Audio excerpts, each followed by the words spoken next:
الحمد للہ وکفیٰ وسلام علی عبادہ الذین اصطفیٰ اما بعد فاعوذ باللہ من الشیطان الرجیم بسم اللہ الرحمن الرحیم وما كان اللہ لیعذبہم وانت فیہم وما كان اللہ معذبہم وہم یستغفرون عن انس بن مالک رضی اللہ تعالی عنہ قال قال رسول اللہ صلی اللہ علیہ وسلم الانبیاء احیاء فی قبورہم یصلون او کما قال علیہ الصلاۃ والسلام اللہم صلی علی سیدنا و مولانا محمد وبارک وسلم علیہ۔ اہل سنت والجماعت کا متفقہ اور اجماعی عقیدہ کہ انبیاء کرام علیہ الصلاۃ والتسلیمات کو ان کی دنیوی وفات کے بعد قبر میں بتعلق روح حیات حاصل ہوتی ہے، اور اسی حیات کی وجہ سے روضہ اقدس پہ پڑھے جانے والا صلاۃ و سلام وہ خود سماعت فرماتے ہیں، اور دور والا صلاۃ و سلام ملائکہ فرشتوں کے ذریعے ان کی خدمت میں پہنچایا جاتا ہے۔ ہمارے اس عقیدے پر جتنے بھی اصولی طور پہ دلائل ہونے چاہیے وہ سارے کے سارے موجود ہیں۔ اگر دلیل میں بنیاد قرآن ہے تو قرآن کریم کی کئی آیات مبارکہ جو گزشتہ درس میں آپ سماعت فرما چکے ہیں وہ موجود ہیں۔ اگر دلیل کی بنیاد احادیث مبارکہ ہیں تو وہ بھی اس عقیدے پر موجود ہیں، اور اگر دلیل کی بنیاد امت کا اجماع ہے تو وہ بھی موجود ہے، اور اگر دلیل کی بنیاد اقوال صحابہ کرام ہیں تو وہ بھی موجود ہیں، اور اگر دلیل کی بنیاد اکابر علماء دیوبند کی تحریرات ہیں، ان کے فتاوی اور ان کی تصریحات ہیں تو وہ بھی موجود ہیں، اور اسی طرح فریقین کی وہ متفقہ تحریر جو 1962 میں تعلیم القرآن راولپنڈی میں لکھی گئی تھی، اور فریقین نے جس تحریر پر سائن کیے تھے وہ بھی موجود ہے۔ تو ترتیب کے ساتھ گزشتہ درس میں ہم نے آیات مبارکہ پیش کی تھی۔ آج کے اس درس میں اس عقیدہ پر نبی اکرم صلی اللہ علیہ وسلم کے فرامین پیش کرتے ہیں۔ نبی اکرم صلی اللہ علیہ وسلم کی احادیث مبارکہ پیش کرتے ہیں کہ جن میں اس بات کی صراحت موجود ہے کہ انبیاء کرام علیہ الصلاۃ والتسلیمات کو قبور میں حیات ملتی ہے۔ احادیث شروع کرنے سے پہلے ایک اصولی بحث ذہن نشین فرما لیں، اور یہ آپ کے لیے ان تمام سوالات اور شبہات کے جوابات کے لیے تسلی بخش ثابت ہوگی جو عام طور پر ان لوگوں کی طرف سے کیے جاتے ہیں۔ ہم جب بھی احادیث پیش کرتے ہیں تو قدر مشترک ایک اعتراض ہمیں سننے میں یہ نظر آتا ہے، یہ اعتراض سنا جاتا ہے کہ جی حیات انبیاء پر دلالت کرنے والی احادیث ضعیف ہیں۔ یہ قدر مشترک اعتراض ہے جو عام طور پر آپ نے سنا ہوگا۔ ہم نے حدیث پیش کی الانبیاء احیاء فی قبورہم یصلون، مسند ابی یعلا کی، اور کوئی اعتراض کسی کے ذہن میں ہوگا یا نہیں ہوگا، ایک اعتراض اور شبہ فی الفور پیش کر دیا جائے گا اور کہا جائے گا کہ جی یہ حدیث تو ضعیف ہے۔ تو اس حوالے سے ایک اصولی باتیں نشین فرما لیں تاکہ اس طرح کے ہونے والے اعتراضات کے آپ جواب دے سکیں۔ دیکھیں، پہلی بات تو یہ ہے کہ ہم اس عقیدے پر بہت سی احادیث مبارکہ پیش کرتے ہیں اور وہ سنداً صحیح ہیں، جیسا کہ صحیح مسلم کی روایت ہے مررت علی موسیٰ لیلۃ اسری بی عند الکثیب الاحمر وہو قائم یصلی فی قبری، ابو داود کی روایت ہے، سنن نسائی کی روایت ہے، ابن ماجہ کی روایت ہے، کئی ایک روایات ہیں جو سنداً صحیح ہیں، ہم وہ پیش کرتے ہیں۔ لیکن اگر ایک منٹ کے لیے علی سبیل التسلیم علی سبیل التنزل ہم مان بھی لیں کہ یہ روایات جو ہم نے پیش کی ہیں یہ ضعیف ہیں، ایک منٹ کے لیے مان بھی لیا جائے، تب بھی اصولی اعتبار سے یہ ہمارے موقف کے خلاف نہیں ہے۔ کیوں؟ اس لیے کہ وجہ یہ ہے، ایک اصول ہے محدثین کا، اصول حدیث کا ضابطہ ہے کہ جب کسی مسئلے پر، کسی عقیدے پر احادیث متواتر آ جائیں تو اس موقع پر جو ہے اگر احادیث وہاں متواتر آ جائیں تو وہاں یعنی ایک مسئلہ ایسا ہے کہ اس پر بہت سی احادیث ہیں، اور جب مجموعے احادیث کو جمع کرتے ہیں تو وہ تواتر کے درجے تک جا پہنچتی ہیں۔ تواتر قدر مشترک، تواتر کی 4 قسمیں ہیں، ایک ہے تواتر اسنادی، ایک ہے تواتر طبقاتی، ایک ہے تواتر تعامل، اور ایک ہے تواتر قدر مشترک۔ میں تواتر اسنادی کی بات نہیں کر رہا، تواتر قدر مشترک کی بات کر رہا ہوں۔ جب کسی عقیدے اور مسئلے پر احادیث تواتر قدر مشترک تک پہنچ جائیں تو محدثین کا ضابطہ یہ ہے کہ وہاں ان احادیث کی سند پر بحث کرنے کی ضرورت باقی رہتی نہیں ہے۔ جب تواتر تک پہنچ جائیں پھر وہاں سند کو دیکھنے کی ضرورت نہیں ہے۔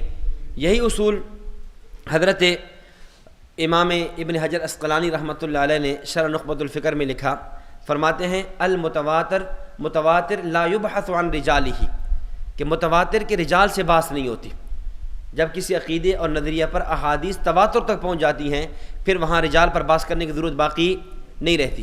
تو ہم نے جب اس عقیدے کو دیکھا، تمام روایات کو جب جمع کیا اور تمام روایات کا قدر مشترک نے یہ بتلا دیا کہ انبیاء کرام علیہ الصلاۃ والتسلیمات کو قبور میں حیات ملتی ہے۔ مثال کے طور پر دیکھیں، ہمارے ہاں معجزات کے باب میں مختلف احادیث پیش کی جاتی ہیں۔ اب فرداً خبر واحد ہے، ایک حدیث نبی اکرم صلی اللہ علیہ وسلم کا یہ معجزہ ہے، یہ معجزہ ہے، یہ معجزہ ہے، یہ معجزہ ہے، فرداً خبر واحد ہے۔ لیکن جب سب کو جمع کریں گے تو یہ بات تواتر قدر مشترک سے ثابت ہوگی کہ نبی اکرم صلی اللہ علیہ وسلم کے معجزات برحق ہیں۔ اب یہ بات ثابت ہوگی۔ تو یہ جو فرداً احادیث موجود ہیں، ان کے رجال پر بحث کی ضرورت نہیں ہے۔ کیوں؟ اس لیے کہ تمام کا مجموعہ یہ بتا رہا ہے کہ انبیاء کرام علیہ الصلاۃ والتسلیمات کے معجزات برحق ہیں۔ اسی طرح جب ہم نے حیات انبیاء پر دلالت کرنے والی روایات کو دیکھا، ہم اس نتیجے پر پہنچے کہ نبی اکرم صلی اللہ علیہ وسلم کو انبیاء کو قبور میں حیات ملتی ہے۔ ایک حدیث ہمارے سامنے آئی، الانبیاء احیاء فی قبورہم یصلون، اس کا مطلب یہ ہے کہ انبیاء کو قبور میں حیات ملتی ہے۔ ایک مسلم کی روایت ہمارے سامنے آئی، مررت علی موسیٰ لیلۃ اسری بی عند الکثیب الاحمر وہو قائم یصلی فی قبری۔ اس کا نتیجہ یہ نکلا کہ انبیاء کو قبور میں حیات ملتی ہے، وہ نمازیں پڑھتے ہیں۔ ایک روایت ہمارے سامنے آئی، ان من افضل ایامکم یوم الجمعہ فیہ خلق آدم وفیہ قبض وفیہ النفخ وفیہ الصعق فاکثروا علی الصلاۃ فیہ فإن صلاتکم معروضۃ علی۔ قالوا یا رسول اللہ کیف تعرض صلاتنا علیک وقد ارمت؟ قال ان اللہ عز وجل حرم علی الارض اجساد الانبیاء وفی روایت اخری فنبی اللہ حی یرزق۔ اس کو دیکھا، نتیجہ یہ نکلا انبیاء کرام علیہ السلام کو قبور میں حیات ملتی ہے۔ ابو داود کی روایت کو دیکھا، من صلی علی عند قبری سمعت ومن صلی علی نائیا ابلغت۔ نتیجہ یہ نکلا انبیاء کرام علیہ الصلاۃ والتسلیمات کو قبور میں حیات ملتی ہے۔ مسند بزار کی روایت دیکھی، فرمایا حیاتی خیر لکم ووفاتی خیر لکم، حیاتی خیر لکم تحدثون ونحدث لکم ووفاتی خیر لکم تعرض علی اعمالکم فما رأیت من خیر حمدت اللہ وما رأیت من شر استغفرت اللہ۔ نتیجہ یہ نکلا انبیاء کو قبور میں حیات ملتی ہے۔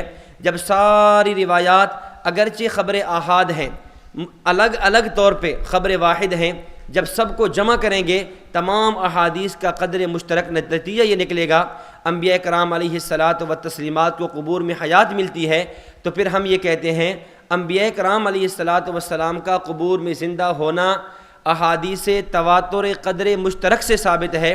جب تواتر قدر مشترک موجود ہو، ابن حجر عسقلانی کا جو انہوں نے اصول حدیث نقل کیا، ملا علی قاری رحمۃ اللہ علیہ نے مرقات شرح مشکات میں نقل کیا، جب کسی مسئلے اور عقیدے پر تواتر ہو جائے پھر المتواتر لا یبحث عن رجالہ، پھر اس متواتر کے رجال پر بحث نہیں کی جاتی۔ اس لیے اگر کوئی حدیث سندن ضعیف ہو بھی جائے ایک منٹ کے لیے، تب بھی یہ مسئلہ اور عقیدہ ایسا ہے جو تواتر قدر مشترک پر پہنچا ہوا ہے، اس لیے ان احادیث پر اصول حدیث کی روح سے جرا کرنا، بحث کرنے کی ضرورت ہی نہیں باقی بچتی۔ تو اس لیے یہ ہمارا پہلا اصول ہے کہ اگر ایک منٹ کے لیے آپ کی بات ہم مان بھی لیں کہ احادیث میں ضعف ہوگا، سند میں ضعف ہوگا، لیکن چونکہ اصول حدیث کے ضابطے سے یہ تواتر قدر مشترک ہے، لہذا اس اصول کو دیکھتے ہوئے یہاں پر ہم رجال پر، اسناد پر، روات پر بحث نہیں کریں گے۔ نمبر دوسرا اصول یہ ہے کہ عقیدہ حیات النبی یہ امت کا اجماعی عقیدہ ہے۔ یہ امت کا کیا ہے؟ اجماعی اور متفقہ عقیدہ ہے۔ اس پہ کئی تصریحات موجود ہیں۔ علامہ سخاوی رحمۃ اللہ علیہ قول البدیع میں لکھا ہے، وَنَحْنُ نُؤْمِنُ وَنُصَدِّقُ بِأَنَّهُ صلی اللہ علیہ وسلم حی یرزق فی قبری والإجماع علی ھذا علامہ سخاوی فرماتے ہیں ہمارا ایمان بھی ہے، ہمارا اعتقاد اور اس بات کی تصدیق بھی ہے انبیاء کرام علیہ السلام کو قبور میں حیات ملتی ہے، اور اس بات پر امت کا اجماع ہے۔ یہی بات شیخ عبدالحق محدث دہلوی رحمۃ اللہ علیہ نے اشاعۃ اللمعات شرح مشکات میں لکھی، فرماتے ہیں بباید یہ بات جان لینی چاہیے کہ انبیاء کرام علیہ الصلاۃ والتسلیمات کی حیات میں کسی کو بھی اختلاف نہیں ہے، اور یہی بات حضرت مولانا رشید احمد گنگوہی رحمۃ اللہ علیہ نے فتاوی رشیدیہ میں لکھی کہ اس بات پر امت کا اجماع ہے، انبیاء کرام علیہ السلام کو قبر میں حیات ملتی ہے۔ جب یہ ساری تصریحات ہمارے سامنے آ گئیں تو پتہ یہ چلا حیات انبیاء کا مسئلہ امت کا اجماعی مسئلہ ہے، امت کا اجماعی عقیدہ اور متفقہ عقیدہ ہے، اور جب کسی مسئلے یا عقیدے پر امت کا اجماع ہو جائے وہاں محدثین کا ضابطہ یہ ہے الاجماع اقوی من الاسناد، اجماع سند سے قوی ہوا کرتا ہے۔ جب مسئلے پر اجماع آ جائے پھر وہاں اس مسئلے پر ہونے والی احادیث کوئی سند کو دیکھنے کی ضرورت باقی رہتی نہیں ہے، اس لیے یہ عقیدہ اجماعی ہے، اس لیے یہاں اسناد پر بحث کرنے کی ضرورت ہی نہیں بچتی۔ تو یہ دو اصول آپ سامنے رکھ لیں۔ اب اس کے بعد کوئی بھی آپ کے سامنے کسی بھی حدیث پر جرح کرنے کی کوشش کرے، کسی حدیث کے راویوں کو پرکھنے کی کوشش کرے، آپ اصول حدیث محدثین کے دو ضابطے بیان کریں اور اس کے بعد آپ اپنی اگلی دلیل پیش کر سکتے ہیں۔ لیکن ظاہر ہے یہ بات مانے گا وہ جو اصول حدیث کو جانتا تو ہو یا اصول حدیث کو مانتا تو ہو۔ اب ہمارے ہاں یہ لوگ اولاً تو اصول حدیث سے اتنے ناواقف ہوتے ہیں، اتنے نابلد ہوتے ہیں، ان کو پتہ نہیں تو اصول حدیث ہیں کیا، اصول جرح و تعدیل ہیں کیا۔ ایک مرتبہ حضرت سید احمد برکاتہم العالیہ نے مجھے وہاں بھیجا، یہ چکوال کے قریب ایک علاقہ ہے، تو وہاں ہمارا یہ سبق تھا حیات انبیاء صلی اللہ علیہ وسلم کا۔ تو سبق سے فارغ ہوئے تو ایک آدمی جو ہمارا نہیں تھا انہی کا تھا، اس نے ایک اشکال اٹھایا، وہ سبق کے متعلقہ تو نہیں تھا، سبق سے ہٹ کر ہی تھا۔ تو کہنے لگا کہ جی حضرت شیخ الحدیث مولانا زکریا کاندھلوی رحمۃ اللہ علیہ نے فضائل اعمال کے اندر جو روایات نقل کی ہیں نا، یہ روایات ضعیف ہیں۔ تو ضعیف روایات، تم ہر جگہ ضعیف روایات کا سہارا لیتے ہو، اور یہ کتاب اتنی مشہور و معروف ہے، ہر جگہ پڑھی جاتی ہے، پڑھائی جاتی ہے، اور مولانا زکریا صاحب رحمۃ اللہ علیہ نے اس کے اندر ضعیف روایات بیان کی ہیں۔ تو میں نے کہا پھر کیا ہوا، ضعیف روایات ہیں تو؟ کہتے ظاہر ہے ضعیف روایات ہیں، یہ کتاب کیسے لی جائے گی؟ میں نے کہا مجھے یہ بتائیں، یہ جو روایات حضرت شیخ صاحب نے پیش کی ہیں یا یہ جو کتاب لکھی ہے، یہ کتاب عقائد پر ہے؟ کہتے نہیں۔ میں نے کہا فقی مسائل، فقی احکام پر ہے؟ کہتے نہیں۔ کہ کس پر ہے؟ کہتے فضائل کے بارے میں۔ میں نے کہا اگر یہ کتاب فضائل کے بارے میں ہے اور یقیناً فضائل کے بارے میں ہے تو پھر اگر آپ علامہ ابن تیمیہ رحمۃ اللہ علیہ کا مجموع الفتاوی دیکھ لیتے، اس میں امام احمد بن حنبل رحمۃ اللہ علیہ کا لکھا ہوا اصول موجود ہے۔ امام احمد بن حنبل رحمۃ اللہ علیہ فرماتے ہیں محدثین کا اصول یہ ہے اذا جاء الحلال والحرام شددنا فی الاسانید واذا جاء الترغیب والترہیب تساہلنا فی الاسانید وکذلک ما علیہ العلماء فی فضائل الاعمال۔ امام صاحب فرماتے ہیں کہ اذا جاء الحلال والحرام، جب بات حلال اور حرام کی ہو، جب بات عقیدے اور عمل کی ہو، شددنا فی الاسانید، ہم اسانید کو اچھی طرح چیک کرتے ہیں، اس کو جانچتے ہیں، اس کو پرکھتے ہیں، اس کے سند کی روات کو خوب کھنگالتے ہیں۔ اور جب بات آئے وَإِذَا جَاءَ التَّرْغِيبُ وَالتَّرْهِيبُ تَسَاهَلْنَا فِي الْأَسَانِيدِ، بات ترغیب و ترہیب کی ہو، بات فضیلت عمل کی ہو، بات کسی چیز کے ڈرانے کی ہو، جنت کی ترغیب کی ہو، جہنم کی ترہیب کی ہو، تو اس موقع پر تساہلنا فی الاسانید، ہم اسانید میں چشم پوشی کرتے ہیں، ہم سند کے روات میں وہ سختی نہیں کرتے جو عقیدے اور عمل کی احادیث میں سختی کیا کرتے ہیں۔ اور آگے فرمایا وَكَذَلِكَ مَا عَلَيْهِ الْعُلَمَاء فِي فَضَائِلِ الْأَعْمَالِ، فضائل اعمال میں، اعمال کی فضیلت میں جو روایات بیان کی جاتی ہیں اس میں بھی امت کے علماء کا یہی عمل ہے۔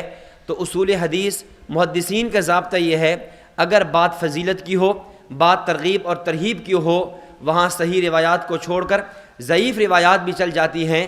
حضرت شیخ الحدیث پر اعتراض تو تب تھا جب کتاب عقیدے کی ہوتی، اعتراض تو تب تھا جب کتاب عمل کی ہوتی، فقی مسائل کی ہوتی، جب کتاب ہی فضائل کی ہے اگر اس میں کچھ روایات حضرت ضعیف لے کر بھی آ گئے ہیں تو محدثین کے اصول اور ضابطے کے مطابق بالکل درست ہے۔ تو اصول حدیث تم نہیں جانتے اور اعتراض ہمارے اکابر پر کرتے ہو، اصول جرح و تعدیل تم نہیں جانتے اور اعتراض ہمارے اسلاف پر کرتے ہو، ہمارے بزرگوں پر کرتے ہو۔ اور پھر شیخ الحدیث تو وہ شخصیت ہیں کہ آپ پر یعنی جو لقب شیخ الحدیث ہے، جب بھی یہ بر صغیر پاک و ہند میں لفظ شیخ الحدیث علی الاطلاق بولا جائے گا تو اس سے مراد مولانا محمد زکریا کاندھلوی رحمۃ اللہ علیہ ہوں گی۔ اللہ رب العزت نے اتنا اعزاز بخشا ہے، حدیث کے علم میں اتنی مہارت ہے، اتنا ید طولہ ہے، اور پھر بھی ان پر اعتراض ہے۔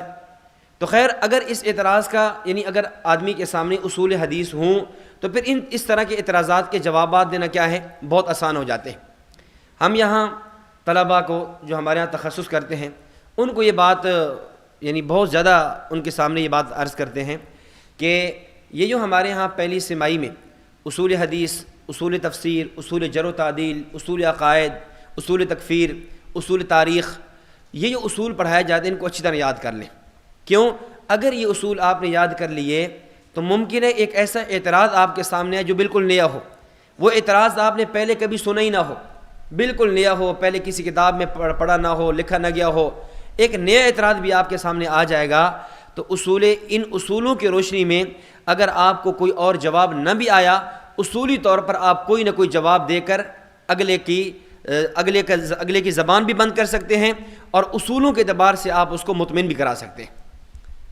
تو ہمارے ہاں تو ظاہر ہے ہم بھی پڑھ کر رہے ہیں، آپ بھی پڑھ کر رہے ہیں، ہمارے یہاں اصولوں کی طرف عام طور پہ توجہ نہیں دی جاتی، اور اس کا نتیجہ یہ ہوتا ہے کہ ہماری جب فرقہ ضالہ سے گفتگو ہوتی ہے وہاں اس اعتبار سے ہم بہت پھنس رہے ہوتے ہیں۔ اب کئی ایسی چیزیں میں آگے اس حدیث الانبیاء واحیاء فی قبورہم پر اتنے اعتراضات پیش کیے جاتے ہیں کہ لوگوں نے اس میں مقالے لکھ دیے اعتراضات کرتے کرتے، لیکن اگر ہم یہ چند اصول رٹوا دیں، یہ اصول یاد کر لیں تو یہ سارے اعتراضات کیا ہو سکتے ہیں، ختم ہو سکتے ہیں۔ تو خیر، یہ روایات پیش کرنے سے پہلے یہ دو اصول ذہن میں نشین فرما لیں، اس کے بعد انشاءاللہ ان اعتراضات کے جوابات دینا بہت آسان ہوگا۔ اب دیکھیں پہلی روایت جو مسند ابی یعلا میں بھی ہے اور مجمع الزوائد میں علامہ ہیثمی رحمۃ اللہ علیہ نے بھی نقل کی ہے۔ حضرت انس بن مالک رضی اللہ تعالیٰ عنہ خادم رسول ہیں، 10 سال تک نبی اکرم صلی اللہ علیہ وسلم کی خدمت کی ہے۔ فرماتے ہیں کہ نبی اکرم صلی اللہ علیہ وسلم نے فرمایا، الانبیاء احیاء فی قبورہم یصلون، انبیاء اپنی قبور میں زندہ ہیں، یصلون اور نمازیں پڑھتے ہیں۔ اب دیکھیں اس حدیث میں 3 لفظ ہیں، نمبر 1 الانبیاء، نمبر 2 احیاء فی قبورہم، اور نمبر 3 یصلون۔ حدیث کا ہر لفظ بتا رہا ہے کہ انبیاء کو جو قبور میں حیات ملی ہے، بتعلق روح ملی ہے، اسی قبر میں ملی ہے، اسی جسد انصری کو ملی ہے، اس لیے انبیاء نبی کی جمع ہے۔ نبی صرف روح کا نام نہیں ہے، نبی روح مال جسد کا نام ہے۔ نبی کس کا نام ہے؟ روح مال جسد کا نام ہے۔ احیاء، لفظ احیاء بنتا ہی تب ہے جب روح کو جسم میں مانے یا روح کا جسم سے تعلق مانے۔ روح جسم میں بھی نہ ہو، روح کا جسم سے تعلق ہی نہ ہو، یہ احیاء بنتا ہی نہیں ہے، یہ اموات ہے۔ فی قبورہم، قبر کا معنی، قبر کہتے ہیں مقر المیت او اجزائہ، میت کا مقر یا میت کے اجزاء، وہ روض اطہر ہے۔ یصلون، صلاۃ اس کو کہتے ہیں، ملا علی قاری رحمہ اللہ فرماتے ہیں لأن الصلاۃ تستدعی جسدا حیا، نماز ہوتی وہ ہے جو زندہ جسم پڑھے، زندہ نہ ہو جسم نہ ہو وہ نماز پڑھے اس کو نماز کہتے ہی نہیں ہیں۔ الغرض، حدیث کا ایک لفظ اس بات پر دلالت کر رہا ہے کہ انبیاء کرام علیہ الصلاۃ والتسلیمات کو قبور میں حیات ملتی ہے، اور اس حیات سے مراد محض جسم مثالی کی حیات نہیں ہے، اس حیات سے مراد محض روحانی حیات نہیں ہے، اس حیات سے مراد وہ حیات ہے جو روح اور جسم کے تعلق کے ساتھ ہوگی۔ اب اس حدیث پر مخالفین کی طرف سے، منکرین کی طرف سے بہت زیادہ اعتراضات کیے جاتے ہیں۔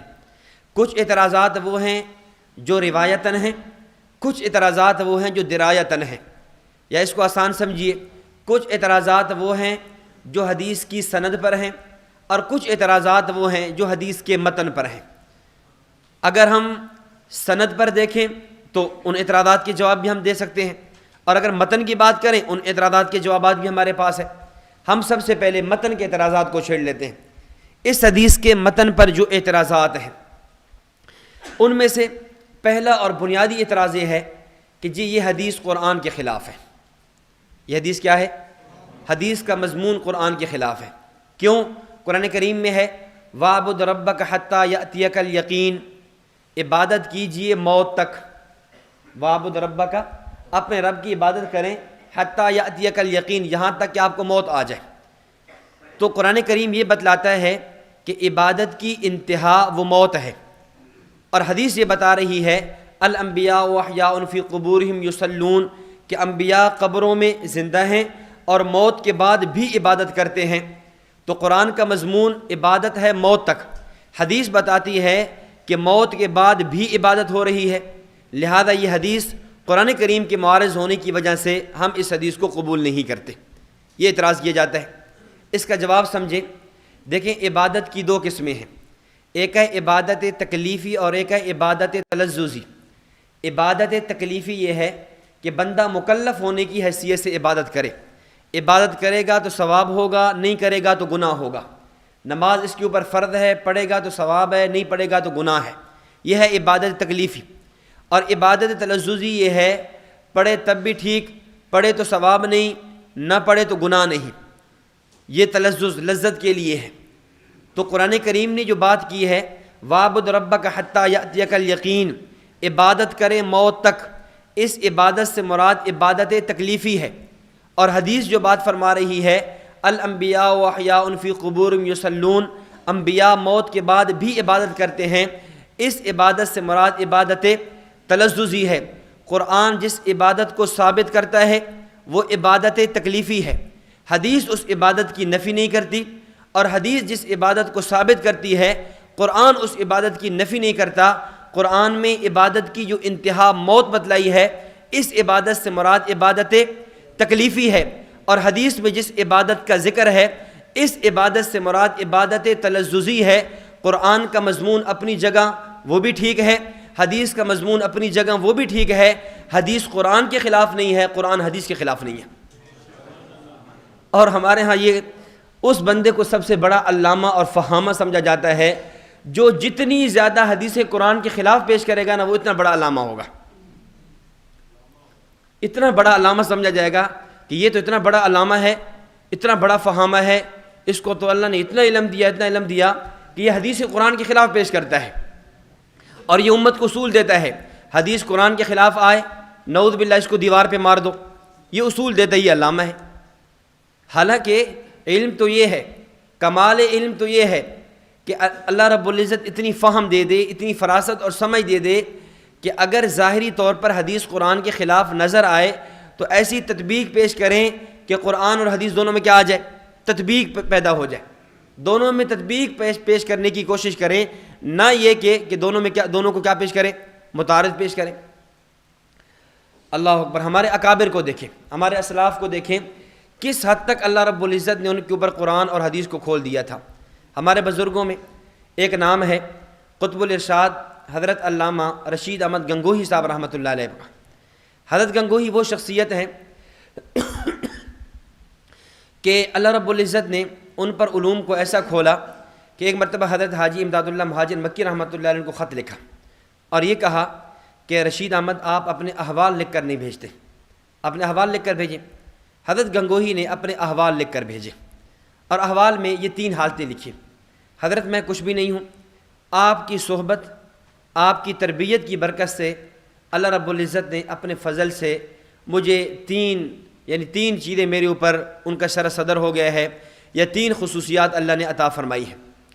نمبر 1، سنت میری طبیعت بن گئی ہے۔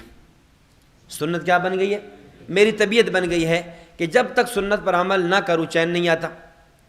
نمبر 2، اللہ نے قرآن اور حدیث کے علوم کو میرے اوپر ایسا کھولا کہ پورے قرآن و حدیث میں مجھے تعارض نظر نہیں آتا، قرآن و حدیث میں تعارض نظر نہیں آتا۔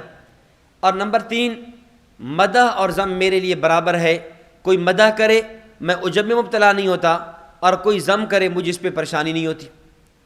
یہ 3 خصلتیں لکھ کر بھیجی۔ تو حضرت گنگوہی ان لوگوں میں سے تھے۔ ایک مرتبہ مفتی اعظم دیوبند حضرت مفتی عزیز الرحمان صاحب رحمۃ اللہ علیہ، جن کا فتاویٰ دارالعلوم دیوبند ہے، یہ جلالین شریف پڑھایا کرتے تھے دارالعلوم دیوبند میں۔ فرماتے ہیں کہ میں ایک مرتبہ جلالین کا مطالعہ کر رہا تھا، جب آیت سورۃ النجم کی وَلَيْسَ لِلْإِنسَانِ إِلَّا مَا سَعَىٰ اس پر میں پہنچا تو مجھے اس پر ایک اشکال پیش آیا کہ قرآن کریم کی اس آیت میں اللہ یہ فرما رہے ہیں وَلَيْسَ لِلْإِنسَانِ إِلَّا مَا سَعَىٰ، انسان کے لیے وہی ہوگا جو اس نے محنت کی، جو کوشش کی، یعنی انسان کو مرنے کے بعد انسان کو وہی بدلہ، وہی جزا ملے گی جس کی وہ دنیا میں کوشش کر کے گیا ہے۔ تو جب میں نے اس آیت کو پڑھا، ادھر میں نے احادیث ایصال ثواب پہ غور کیا جو خبریں مشہور ہیں اور کافی تعداد میں موجود ہیں کہ نبی اکرم صلی اللہ علیہ وسلم فرماتے ہیں کہ مرنے والے کا جب دنیا سے چلا جاتا ہے تو بعد والوں کا جو ثواب ہے، بعد والوں کے جو اعمال ہیں، اگر وہ ایصال کریں، اس کو پہنچائیں تو اس کا ثواب ملتا ہے۔ تو بظاہر یہ احادیث ایصال ثواب قرآن کریم کی اس آیت کے معارض، اس آیت کے خلاف ہے۔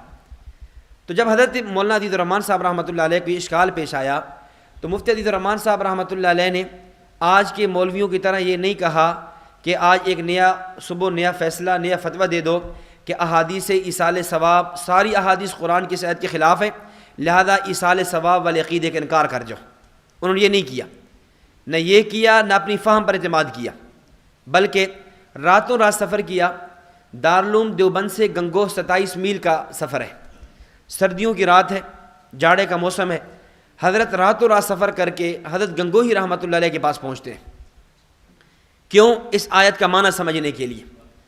دیوبند کا مفتی اعظم ہے۔ آج مفتیان کرام کو آپ دیکھیں، شاید ہی کوئی مسئلہ ہو جس میں وہ فتاوی دارالعلوم دیوبند کی طرف مراجعت نہ کرتے ہوں۔ اتنا بڑا مفتی اعظم دیوبند ہو کر اپنی فہم پر اعتماد بھی نہیں کرتا اور اس آیت کو چھوڑتا بھی نہیں ہے، اور اس آیت کی بنیاد پر احادیث کا انکار اور اعتراض بھی نہیں کرتا، بلکہ اس آیت کو سمجھنے کے لیے سفر کرتا ہے۔ سفر کرتے ہوئے دارالعلوم دیوبند سے گنگوہ پہنچتے ہیں۔ صبح تہجد کا وقت ہے جب حضرت گنگوہی رحمہ اللہ کی خدمت میں پہنچے۔ حضرت گنگوہی کے دروازے پر بیٹھ گئے۔ حضرت گنگوہی باہر نکلے، پوچھا عزیز الرحمان خیر تو ہے؟ اس رات میں، اس سردی میں کیسے آنا ہوا؟ خیریت تو تھی؟ حضرت گنگوہی سمجھے شاید کوئی فوت ہو گیا ہے، ظاہر ٹیلی فون کا دور تو تھا نہیں، تو کوئی ایسا مسئلہ بن گیا کہ اس وقت حضرت پہنچے ہوئے ہیں۔ تو فرمانے لگے حضرت خیریت ہی ہے، بس رات مطالعہ کر رہا تھا، ایک آیت سمجھ نہیں آ رہی تھی، اس آیت کے سمجھنے کے لیے آپ کی خدمت میں حاضر ہوا ہوں۔ تو کہنے لگے کہ آپ بتائیں کیا اشکال آپ کو؟ تو حضرت فرمانے لگے کہ حضرت آپ تہجد پڑھ لیں، اس کے بعد بیٹھ جائیں گے۔ تو حضرت گنگوہی فرمانے لگے تہجد بعد میں ہے، نوافل بعد میں ہے، آپ نے جس آیت کے لیے اتنا لمبا سفر اس رات میں کیا پہلے اس کا حل کرنا ضروری ہے۔ تو فرمایا کہ اشکال کیا ہے؟ تو کہنے لگے جی مجھے اشکال یہ پیش آیا، قرآن کہتا ہے وَلَيْسَ لِلْإِنسَانِ إِلَّا مَا سَعَىٰ، اور یہی اشکال جماعت المسلمین والوں کا بھی ہے، جو لوگ ایصال ثواب کے منکر ہیں ان کا بھی یہ اعتراض ہے۔ وَلَيْسَ لِلْإِنسَانِ إِلَّا مَا سَعَىٰ، قرآن کی آیت بتلاتی ہے کہ جب انسان اعمال کر کے جائے گا اس کو وہی نفع ہوگا، بعد والوں کے اعمال اس کو نفع نہیں دیں گے، جبکہ احادیث کہتی ہیں ایصال ثواب کا ثبوت ہے، مرنے والوں کو بعد والوں کے اعمال نفع دیتے ہیں۔ تو بظاہر یہ احادیث ایصال ثواب اس آیت سے متعارض ہیں، اس آیت کے خلاف ہیں۔ تو حضرت مولانا رشید احمد گنگوہی صاحب رحمۃ اللہ علیہ نے فرمایا، مسکرانے لگے اور فرمایا کہ مفتی صاحب وَلَيْسَ لِلْإِنسَانِ إِلَّا مَا سَعَىٰ، یہ آیت کافر کے بارے میں ہے اور احادیث ایصال ثواب مسلمانوں کے بارے میں ہے۔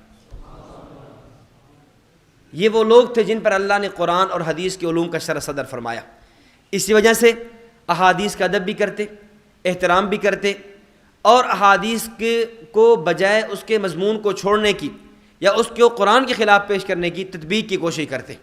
اب دیکھیں بظاہر کتنا بڑا اشکال تھا، الجھنی ختم ہو گئی، اور ظاہر ہمارا بھی عقیدہ یہ ہے کہ کافر جب دنیا سے چلا جاتا ہے بعد والوں کے اعمال اس کو نفع نہیں دیتے، کیونکہ عمل کی بنیاد صحت عقیدہ ہے۔ جب کافر صحیح عقیدہ لے کر دنیا سے گیا ہی نہیں ہے تو بعد والوں کے اعمال نفع نہیں دیں گے۔ تو وَلَيْسَ لِلْإِنسَانِ إِلَّا مَا سَعَىٰ، جہاں جو نفی ہو رہی ہے کافر کے بارے میں ہو رہی ہے، اور احادیث ایصال ثواب میں جو اس بات ہو رہا ہے یہ مسلمان کے بارے میں ہو رہا ہے۔ تو دونوں کا معاملہ اپنی اپنی جگہ، قرآن اور حدیث کے معارض نہیں، حدیث قرآن کے معارض نہیں۔ اور آج ہم ادھر ہمارے جیسے جو لوگ اٹھے ہیں جو مختلف ملا ہیں، اب اس نے یہی کہہ دینا تھا بھائی احادیث ایصال ثواب کا انکار کر دو، کیوں یہ قرآن کے خلاف جا رہی ہیں۔ تو آج یہ امت میں فرقے پیدا ہوئے ہیں، یا جن لوگوں نے مختلف بنیادوں پر صحیح عقائد و نظریات سے انحراف اور اختلاف کیا ہے، اس کی ایک مین وجہ بھی یہی ہے کہ یہ لوگ احادیث کا معنی اور مفہوم صحیح سمجھے نہیں ہیں، خود سمجھ نہیں سکے اور کسی اور سے سمجھنے کی کوشش نہیں کی، کسی اور کو ماننے کی کوشش نہیں کی، کیوں؟ اپنی فہم پر اتنا اعتماد کیا کہ ہمیں کسی اور کے دروازے پر جانے کی ضرورت ہی نہیں ہے، حالانکہ ہمارے اکابر کی تعلیمات بتلاتی ہیں۔ اب یہی واقعہ آپ دیکھ لیں کہ مفتی عزیز الرحمان صاحب رحمۃ اللہ علیہ جیسا شخص بھی اپنی فہم پر اعتماد نہیں کرتا، حضرت مولانا گنگوہی صاحب سے پوچھنے کے لیے جاتا ہے۔ تو خیر، یہ کہنا کہ وَاعْبُدْ رَبَّكَ حَتَّىٰ يَأْتِيَكَ الْيَقِينُ، یہ آیت اور یہ جو حدیث الانبیاء وحیان فی قبورہم یہ معارض ہیں، یہ بات نہیں ہے، بلکہ دونوں کا محمل جدا جدا ہے۔ وَاعْبُدْ رَبَّكَ حَتَّىٰ يَأْتِيَكَ الْيَقِينُ سے مراد عبادت تکلیفی ہے، اور الانبیاء وحیان فی قبورہم یصلون میں عبادت سے مراد عبادت تلذذی ہے۔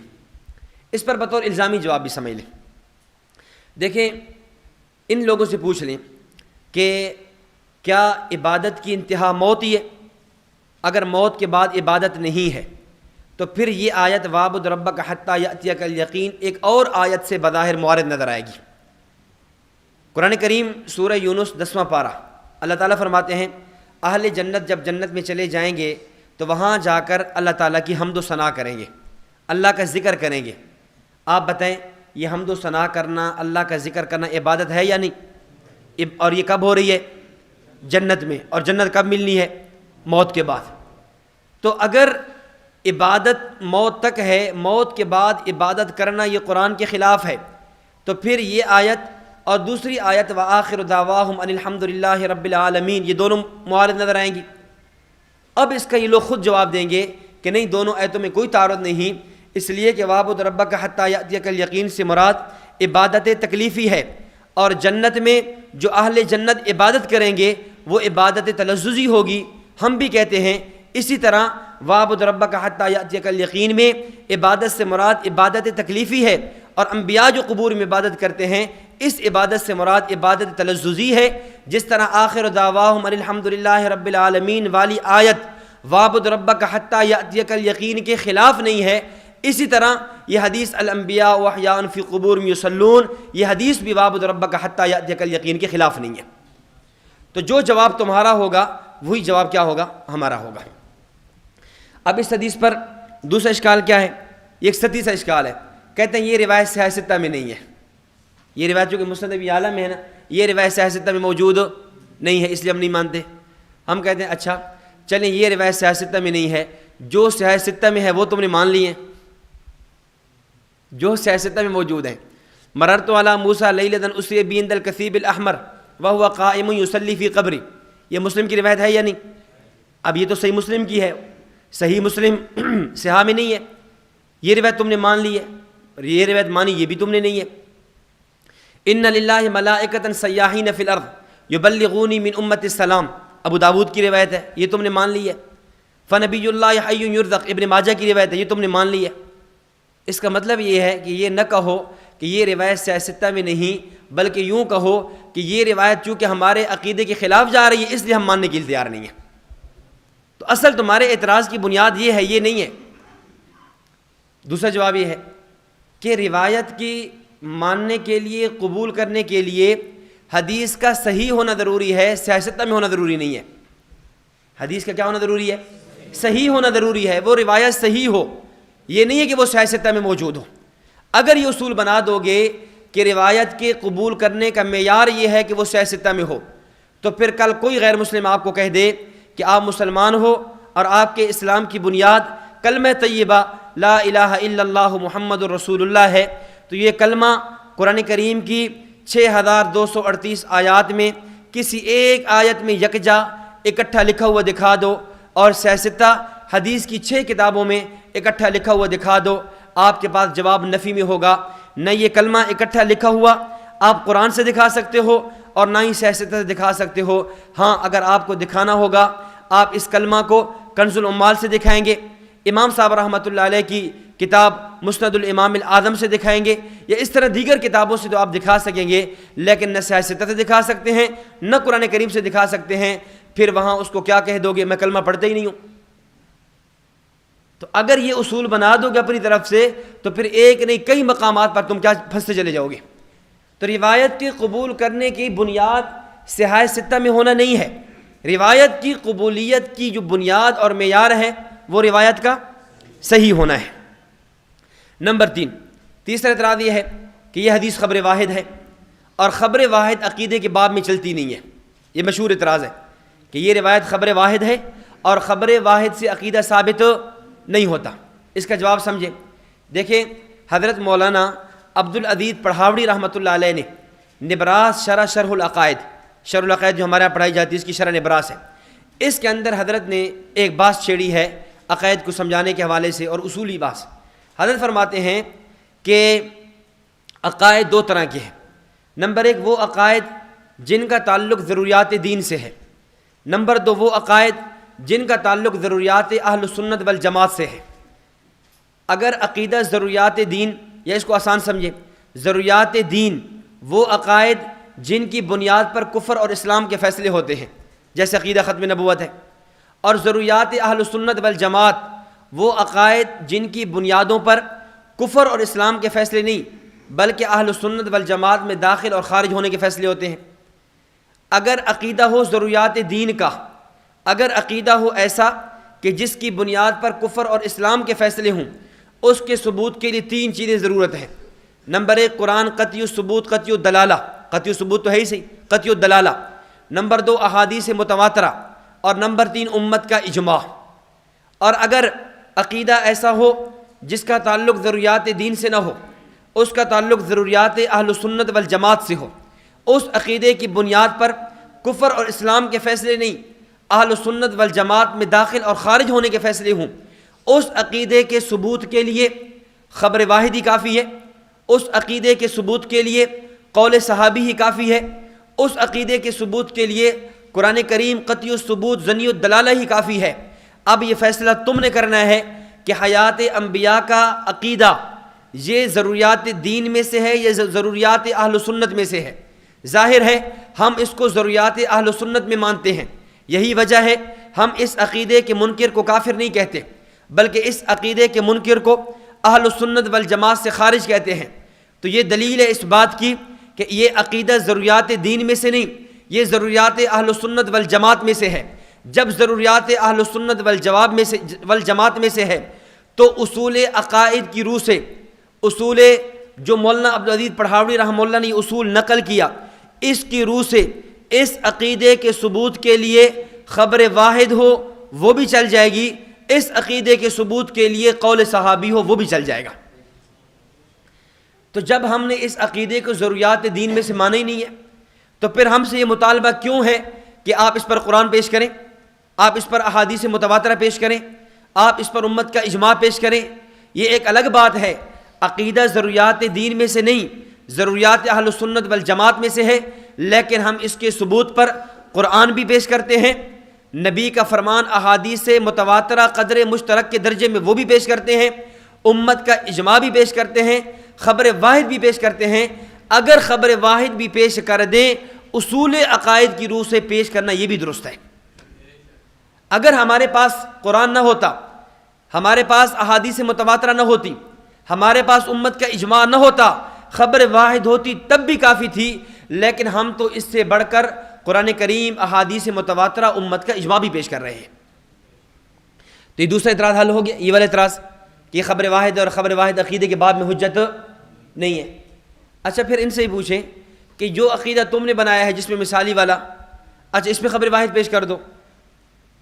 جو عقیدہ تم نے گھڑا ہے جس میں مثالی والا، اگر یہ عقیدہ ایسا ہے، صحیح ہے، ہم اس سے قرآن کا بھی مطالبہ نہیں کرتے، احادیث متواترہ بھی نہیں مانگتے، امت کے اجماع بھی نہیں مانگتے، ہم نے جو خبر واحد پیش کی ہے نا، اسی کے درجے کے برابر کی خبر واحد ہی پیش کر دو۔ لیکن ممکن ہی نہیں ہے کہ کوئی مماتی اس عقیدے کے ثبوت پر خبر واحد پیش کرے۔ اب کیا پیش کرے گا؟ صوفیاء کے اقوال پیش کرے گا۔ کیا پیش کرے گا؟ حضرت تھانوی نے جس میں مثالی لکھا ہے، مولانا عبدالحق حقانی نے جس میں مثالی لکھا ہے، ادریس کاندھلوی رحمہ اللہ جس میں مثالی لکھا ہے، فلاں نے علامہ شبیر احمد عثمانی نے تفسیر عثمانی میں، ویسألونک عن الروح کتاب جس میں مثالی لکھا ہے۔ اب یہ پیش کریں گے، لیکن اس پر قرآن پیش کریں، احادیث متواترہ پیش کریں، امت کے اجماع یا خبر واحد پیش کریں، کبھی بھی پیش نہیں کر سکتے۔ ممکن ہے آپ نے ثواب عذاب قبر میں یہ بات پڑھ لی ہوگی، اگر پڑھ لی ہوگی تو ٹھیک ہے، تکرار ہو جائے گا، اگر نہیں پڑھی تو یہ پھر استئناف ہو جائے گا۔ میں اس کی وضاحت عرض کر دوں، یہ سوال عام طور پہ گردش کرتا ہے کہ جی جس میں مثالی کے ثبوت پر یہ چیزیں تو موجود ہیں، صوفیاء کے اقوال وغیرہ موجود ہیں، اس پر جو ہے تابعین کے اقوال ہیں، فلاں کا قول ہے، فلاں کا قول ہے۔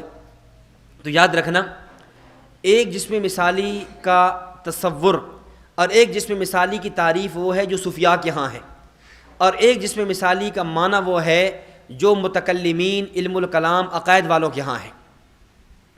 صوفیاء کے ہاں جو جسم مثالی کا معنی ہے وہ صرف اتنا ہے کہ مولانا جاگ کے بیٹھیں آپ، روح جب جسم سے نکلتی ہے تو روح جس شکل میں متشکل ہوتی ہے اس شکل کو جسم مثالی کہا جاتا ہے۔ یہ معنی ہے صوفیاء کے ہاں کہ روح جب نکلتی ہے اور وہ جس شکل میں جاتی ہے اس شکل، اس میں جو متشکل ہوگی اس کا نام کیا ہوگا؟ جسم مثالی ہوگا۔ صوفیاء کے ہاں صرف جسم مثالی کا یہ معنی ہے، ان کے ہاں جسم مثالی کا یہ معنی ہرگز نہیں کہ روح نکلی، ایک نیا جسم ملا، جسم مثالی میں چلی گئی، اس جسم مثالی کا اس روح کا جسم عنصری کے ساتھ تعلق نہیں ہے۔ یہ کسی بھی صوفی نے نہیں لکھا، نہ مولانا شاہ ولی تھانوی نے لکھا ہے، نہ مولانا ادریس کاندھلوی نے لکھا ہے، نہ مولانا عبدالحق حقانی نے لکھا ہے۔ یہ تینوں اکابر علماء دیوبند کے جو بزرگ پیش کرتے ہیں صرف جسم مثالی کے لفظ کے اعتبار سے پیش کر سکتے ہیں، لیکن جسم مثالی کا جو معنی اور مفہوم ان اکابر ثلاثہ کے نزدیک ہے وہ معنی ان کے ہاں نہیں ہے۔ صرف ہمارے اکابر سے جسم مثالی کا لفظ تو لے لیں گے، جسم مثالی کا مفہوم کیا ہے وہ اکابر سے نہیں لیں گے، وہ اپنا خود تراشیں گے۔ تو جسم مثالی اگر تم اس معنی میں مانو، ہم ان کو کہتے ہیں ٹھیک ہے آپ جسم مثالی ایک نہیں 1000 دفعہ مان لو، لیکن جسم مثالی کا جسم عنصری کے ساتھ تعلق مان لو۔ جسم مثالی کا یعنی جسم مثالی کا معنی یہی ہے نا کہ روح جس شکل میں گئی ہے، تو معنی یہ ہے کہ اس روح کا، اس کو آپ جسم مثالی کا نام دے دو، جو بھی آپ نے نام دینا ہے وہ دے دو، لیکن اس روح کا جسم عنصری، جسم حسی جو اسی قبر میں مدفون ہے، اس کے ساتھ کیا مان لو؟ تعلق مان لو، تمہارا ہمارا اختلاف ختم۔ یا یہ جو اکابر پیش کرتے ہو، کوئی ایسا اکابر، ایسا بزرگ پیش کر دو جس نے جسم مثالی بھی لکھا ہو اور ساتھ روح کا جسم عنصری سے انکار کے سے تعلق کا انکار بھی لکھا ہو۔ جسم مثالی لکھا ہے نا، ساتھ جسم مثالی کا یعنی روح کا جسم عنصری کے ساتھ کیا ہے؟ تعلق نہیں ہے، اس کو انکار کیا، یہ ثابت کر دو۔ اور ہم یہ دکھا سکتے ہیں کہ جن جن بزرگوں کو تم پیش کرو گے، اگر تم ان کا جسم مثالی پیش کرو گے، ساتھ ہم ان کا یہ بھی دکھائیں گے کہ انہوں نے یہ بھی لکھا ہے کہ انبیاء کے ارواح جہاں بھی ہوں ان کا اجسام کے ساتھ تعلق ہوتا ہے، یہ ہم دکھا دیں گے۔ تو اگر ان بزرگوں کو ماننا ہے پھر پورا مانو، یہ کیا آدھی بات ان کی لے لی، آدھی بات چھوڑ دی؟ اگر جسم مثالی کا یہ معنی ہوتا جو تم نے کیا ہے تو پھر ارواح کا اجسام کے ساتھ تعلق، اس کو یہ اکابر نہ مانتے، ان اکابر اس کو بھی لکھا ہے۔ تو یہ چند اعتراضات ہیں۔ اسی طرح کچھ سطحی سے اعتراضات ہیں، بس وہ اعتراض نقل بھی نہیں کرنے چاہیے، ایک بے ادبی سی بنتی ہے، لیکن چونکہ عام طور پر اسٹیجوں پہ ان کو اچھالا جاتا ہے پھر ضروری ہے سمجھانے کے لیے۔ اب اعتراض کیا ہے؟ اعتراض یہ ہے الانبیاء احیاء فی قبور یصلون، انبیاء قبروں میں زندہ ہیں، نمازیں پڑھتے ہیں، تو پھر وضو کہاں کرتے ہیں؟ اشکال کیا ہے؟ وضو کہاں کرتے ہیں؟ تو جواب یہ ہے کہ ہمارا عقیدہ یہ ہے، صحابہ کرام رضوان اللہ علیہ مجمعین نے نبی اکرم صلی اللہ علیہ وسلم کو جب قبر مبارک کے حوالے کیا تو غسل دے کر حوالے کیا تھا، اور جب غسل دیں تو وضو ہو جاتا ہے، اس کے بعد قبر میں جا کر وضو کا ٹوٹنا تم دکھا دو، وضو کا کرنا ہم دکھا دیں گے۔ ایک ذمہ داری تمہاری، ایک ہماری۔ اچھا ایک اعتراض یہ اچھالا جی، اچھا اگر انبیاء قبور میں زندہ ہیں، نمازیں پڑھتے ہیں، تو حدیث میں تو آتا ہے کہ جب اذان کی آواز آ جائے تو پھر فوراً مسجد میں جانا چاہیے۔ نبی اکرم صلی اللہ علیہ وسلم روضے میں ہیں، ساتھ ہی مسجد نبوی ہے، 5 وقت اذانیں ہو رہی ہیں، آپ مسجد اس کو چھوڑ کر، روضے کو چھوڑ کر مسجد میں نماز پڑھنے کے لیے کیوں نہیں آتے؟ ہم کہتے ہیں اچھا یہ بتائیں، جب نبی اکرم صلی اللہ علیہ وسلم مدینہ طیبہ میں موجود تھے، آپ سفر کیا کرتے تھے یا نہیں؟ تبوک کا سفر کیا، طائف کا کیا، حنین کا کیا، فتح مکہ کا کیا۔ جب آپ صلی اللہ علیہ وسلم سفر کے لیے تشریف لے جاتے، آپ نے سفر کیا، آپ چلے سفر کے لیے، اور اسی دوران نماز کا وقت ہو جاتا، تو کیا آپ سفر چھوڑ کر وہیں نماز پڑھ لیتے یا اس سفر کو چھوڑ کر مسجد نبوی آ جاتے؟ تو ظاہر آپ یہی کہیں گے سفر کو چھوڑ کر مسجد نبوی نہیں آتے بلکہ اپنے سفر کو کیا رکھتے؟ جاری رکھتے۔ تو اگر عالم دنیا میں آپ اس دنیا میں سفر کریں اور نماز کا وقت ہو جائے آپ اپنے سفر کو چھوڑ کر مسجد نبوی نہیں آتے، سفر جاری رکھتے ہیں، اب تو یہ عالم دنیا نہیں، عالم برزخ، عالم قبر کا سفر شروع ہو چکا ہے، اب اس سفر کو چھوڑ کر باہر مسجد نبوی میں نماز پڑھنے کے لیے کیوں ہیں؟ جب وہاں نہیں واپس آتے تھے تو یہاں کیسے آئیں گے؟ تو خیر یہ ستی سے اشکال۔ اچھا اگر انبیاء قبور میں زندہ ہیں، نمازیں پڑھتے ہیں، تو جنگ جمل ہوئی، صفین ہوئی، مشاجرات ہوئے، علی معاویہ رضی اللہ تعالیٰ عنہما کے مابین نزاع ہوئے، منازعات ہوئے، جھگڑے ہوئے، مشاجرات ہوئے، ان میں یہ لوگ فیصلہ کرانے کے لیے نبی علیہ السلام کی قبر پہ کیوں نہیں آئے؟ اگر فیصلہ کرا لیتے نا علی اور معاویہ ہم میں حق پر کون ہے، یہ فیصلہ کرانے کے لیے کیوں نہیں ہے؟ ہم کہتے ہیں اگر یہ فیصلہ کرانے کے لیے آ بھی جاتے تو یہ ان کا یہ عقیدہ تھا اور یہ عقیدہ ہمارا ہے۔ صحابہ کرام یہ سمجھتے تھے کہ اگر ہم فیصلے کے لیے نبی کے پاس جائیں گے، نبی سے پوچھیں گے، اللہ کے نبی بتا بھی دیں لیکن ہم سن نہیں سکیں گے، کیونکہ ہمارا عقیدہ یہ ہے کہ انبیاء کرام علیہ السلام قبور میں زندہ ہیں، سنتے ہیں، سلام کا جواب دیتے ہیں، لیکن یہ نہیں ہے کہ باہر والا جو ہم ہے وہ بھی سن لیں۔ اگر یہ چلے بھی جاتے تو پھر کیا ہے، انہوں نے سن نہیں سکنا تھا، اس لیے نہیں گئے۔ اس کی مثال سمجھیں، آپ یہاں موجود ہیں، یہاں آپ کی قلم، آپ کا پین گم ہو جاتا ہے، گم ہونے کے بعد آپ دیکھ رہے ہیں، کبھی ادھر دیکھتے ہیں کبھی ادھر دیکھتے ہیں، یہ والے مولانا صاحب کہتے ہیں کہ یار آپ کو پریشان ہونے کی کیا ضرورت ہے، یہ جو کرامن کاتبین فرشتے کندھوں پر بیٹھے ہوئے ہیں، ان کو شعور بھی ہے، یعلمون ما تفعلون بھی ہے، سب کچھ جانتے بھی ہیں، سب کچھ سنتے بھی ہیں، آپ ان سے پوچھ لیں۔ تو یہ کہے گا نہیں میں تو ان سے نہیں پوچھتا۔ کہے گا کیوں؟ کہے گا کہ کیا یہ جانتے نہیں ہیں؟ وہ کہے گا یہ جانتے ہیں، ان کا شعور بھی ہے، ان کا علم بھی ہے، لیکن مجھے پتہ ہے میں نے پوچھ بھی لیا، میری بات سن بھی لیں گے، لیکن یہ جو جواب دیں گے ممکن ہے جواب بھی دے دیں، لیکن ان کا جواب میں نے سن نہیں سکنا، جب سن نہیں سکنا پھر پوچھنے کا فائدہ کیا ہے؟ اسی طرح ان حضرات کا بھی نظریہ یہ تھا، ہم پوچھ بھی لیں گے، اللہ کے نبی نے جواب دے بھی دیا، لیکن چونکہ ہم نے سن نہیں سکنا، جب سن نہیں سکنا پھر پوچھنے کا فائدہ ہی کیا ہے؟ اس طرح یعنی کچھ اعتراضات تو بالکل اللہ تعالیٰ معاف کرے بہت ایسے عجیب سے ہیں، ایسے عجیب سے اعتراضات ہیں جن کو آدمی وہ زبان پر بھی لانا جو مشکل ہو جاتا ہے۔ تو خیر یہ اعتراضات میں نے چند آپ کے سامنے پیش کیے ہیں۔ ایک اعتراض سند پر ہے، اس کی سند پر اعتراض سے پہلے یہ بات سمجھ لیں کہ کئی ایک محدثین نے اس حدیث کی تصحیح نقل کی ہے، اس حدیث کی صحت کو بیان کیا ہے، اور یہ آپ کے سامنے فائل میں تقریباً 20 کے قریب حوالہ جات موجود ہیں کہ مختلف محدثین نے اس حدیث کو صحیح کہا ہے، صحیح بھی کہا ہے اور اس حدیث سے استدلال بھی کیا ہے۔ اصول حدیث کا ضابطہ یہ ہے المجتہد اذا استدل بحدیث کان تصحیحا لہ، کہ جب مجتہد کسی حدیث سے استدلال کر لے وہ حدیث جو ہے اس بات کی دلیل ہوتی ہے کہ یہ حدیث صحیح ہے۔ استدلال مجتہد خود صحت حدیث کی دلیل ہوا کرتی ہے، جب مجتہدین نے اس حدیث سے استدلال کیا ہے یہ دلیل ہے اس بات کی کہ یہ روایت کیا ہے، صحیح ہے۔ باقی اس روایت پر یہ اعتراض کرنا کہ یہ علامہ ذہبی نے اس روایت کو منکر کہا ہے، تو علامہ ذہبی رحمۃ اللہ علیہ کے جو اعتراض کی جو بنیاد اور منشا ہے وہ دو باتوں پر ہے۔ پہلی بات یہ ہے علامہ ذہبی رحمۃ اللہ علیہ نے منکر اس لیے کہا کہ اس میں ایک راوی ہے حجاج، وہ مجہول ہے، اور دوسرا یہ ہے کہ مستلم بن سعید کے علاوہ کسی اور نے یہ روایت بیان نہیں کی۔ آپ فائل کو چھوڑ میری طرف دیکھیں، میں آسان انداز میں عرض کرتا ہوں۔ علامہ ذہبی نے اس حدیث کو منکر کہا۔ اچھا پہلے ایک اور جواب سمجھ لیں، اگر علامہ ذہبی نے اس حدیث کو منکر کہا ہے، اس حدیث کی نکارت کو بیان کیا ہے، علامہ ذہبی کی یہ بات تو لیتے ہو، علامہ ذہبی نے دوسرے مقام سیر اعلام النبلاء میں عقیدہ حیات النبی صلی اللہ علیہ وسلم کی بھی بات فرمائی ہے، پھر وہ کیوں نہیں لیتے؟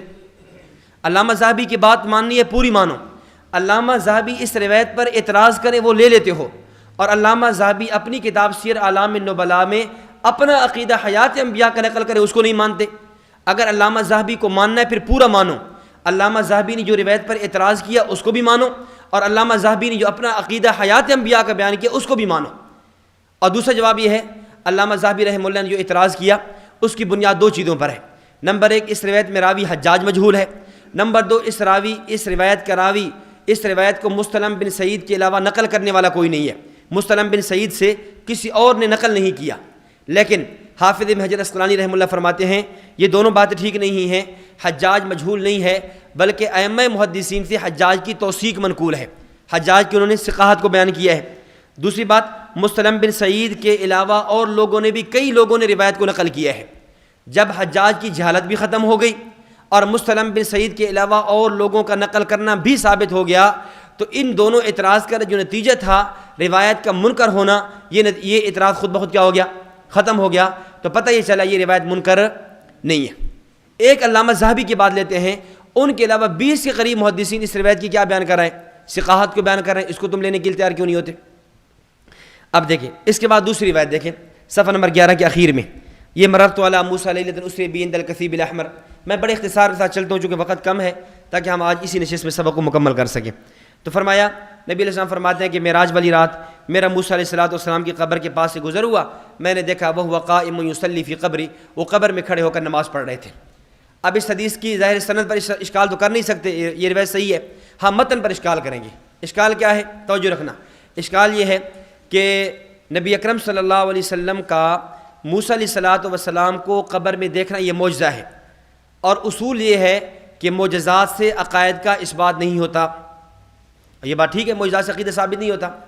اہل بدعت ہیں، نبی اکرم صلی اللہ علیہ وسلم کے معجزات کو دیکھ کر آپ کا مختار کل ہونا ثابت کریں گے، آپ کے معجزات کو دیکھ کر آپ کا حاضر ناظر ہونا ثابت کریں گے، آپ کے معجزات کو دیکھ کر آپ کا عالم الغیب ہونا ثابت کریں گے، اور یہ بات غلط ہے، معجزات سے استدلال تو واقعتاً نہیں ہوتا۔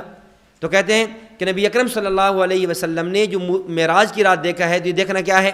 معجزہ ہے، اور معجزات سے استدلال نہیں ہوتا۔ تو جواب یہ ہے، دیکھیں دو باتیں الگ الگ ہیں، ایک یہ ہے موسیٰ علیہ السلام کا قبر میں نماز پڑھنا، ایک ہے نبوت کا ان کو دیکھنا، نبی کا ان کو دیکھنا یہ معجزہ ہے۔ موسیٰ علیہ السلام کا قبر میں نماز پڑھنا یہ معجزہ نہیں، عادت ہے۔ ہمارا استدلال نبی کے دیکھنے سے نہیں، موسیٰ علیہ السلام کے قبر میں نماز پڑھنے سے ہے، اور قبر میں نماز پڑھنا یہ عادت ہے، یہ معجزہ نہیں ہے۔ تو ہمارا استدلال معجزے سے نہیں ہے، ہمارا استدلال موسیٰ علیہ السلام کی قبر میں نماز پڑھنے سے۔ اس پر ایک اور اشکال یہ ہے کہ موسیٰ علیہ السلام یہاں قبر میں بھی نماز پڑھ رہے ہیں، موسیٰ علیہ السلام بیت المقدس میں نبی کے پیچھے بھی نماز پڑھ رہے ہیں، اسی رات میں موسیٰ علیہ السلام چوتھے آسمان پر بھی مل رہے ہیں۔ یہ ایک موسیٰ یا کئی موسیٰ ہیں؟ یہ کئی مقامات پر یہ کیسے پھر رہے ہیں؟ اب یہ اشکال جو ہے نا کیا جاتا ہے اور مجمع کو گرمایا جاتا ہے، کہتے ہیں دیکھو ان کے دلائل کیسے کمزور ہیں کہ ایک ہی موسیٰ علیہ السلام ہیں، ایک ہی رات میں 3 جگہوں پر کیسے موجود ہیں۔ حضرت صاحب فرماتے ہیں ایک مرتبہ میرے پاس ایک طالب علم آیا پنڈی گھیب سے، تو تھا تلگنگ کا، اور پنڈی گھیب میں ان کے ادارے میں پڑھتا تھا۔ اس نے آ کر میرے سامنے یہ اعتراض کیا۔ صحیح فرماتے ہیں میں نے پوچھا، میں نے کہا یہ بتاؤ کہ آپ کہاں کے ہیں؟ کہتے ہیں کہ میں تلگنگ کا ہوں۔ پڑھتے کہاں ہو؟ کہتے ہیں پنڈی گھیب میں ہوں۔ تو صحیح اس وقت کہاں ہو؟ کہتے میں مرکز اہل سنہ سرگودا میں ہوں۔ صحیح فرمانے لگے یار عجیب بات ہے، تو ایک ہی آدمی ہے، تو پنڈی گھیب میں بھی ہے، تو تلگنگ کا بھی ہے، پنڈی گھیب میں پڑھتا ہے، تلگنگ میں رہتا ہے، اب یہاں ہے، تو ایک ہی آدمی ہے 3 جگہوں پر مختلف کیسے؟ ایک ہی آدمی 3 مقامات پر کیسے موجود ہے؟ کہتے نہیں حضرت، اصل میں رہتا تلگنگ میں ہوں اور پڑھتا پنڈی گھیب میں ہوں۔ تو صحیح فرمانے لگے اسی طرح موسیٰ علیہ السلام رہتے قبروں میں ہیں، وہاں معراج والی رات بیت المسجد اقصیٰ میں نبی اکرم صلی اللہ علیہ وسلم کی اقتداء میں نماز پڑھنے کے لیے گئے ہوئے تھے۔ جس طرح آپ ایک ہی ہو، جگہ 2 ہیں، تو ایک جگہ دوسری جگہ کے خلاف اور تضاد نہیں ہے، اسی طرح موسیٰ علیہ السلام کی روح وہاں اور یہاں موسیٰ علیہ السلام کی قبر میں جسد محفوظ، اور آپ جو نبی اکرم صلی اللہ علیہ وسلم کے معراج والی رات جس طرح اللہ کے نبی چلے جا رہے ہیں، پہلے مسجد حرام میں ہے، پھر مسجد اقصیٰ میں ہے، پھر آسمانوں میں ہے، پھر 7واں آسمان عرش معلیٰ سے واپس ہو کر آ رہے ہیں، جس طرح اس معجزے کی رات میں اللہ نے نبی اکرم صلی اللہ علیہ وسلم کو ایک جگہ سے کئی جگہوں تک پھرایا ہے، تو آپ کے اعزاز میں بھی اللہ نے ان انبیاء کو جو قبروں میں رہتے تھے کچھ وقت کے لیے مسجد اقصیٰ میں اور بیت المقدس میں بلایا ہے۔ اب اس میں کون سے اشکال کی بات ہے؟ اس طرح اس کے بعد تیسری روایت دیکھیے۔ تیسری روایت یہ ہے کہ نبی اکرم صلی اللہ علیہ وسلم نے فرمایا کہ یہ روایت ابو داود کی ہے، ما من احد یسلم علیہ الا رد اللہ علیہ روحی حتی ارد علیہ السلام، کہ جب بھی کوئی میرے اوپر درود پڑھتا ہے تو میری روح کو میرے اوپر متوجہ کر دیا جاتا ہے۔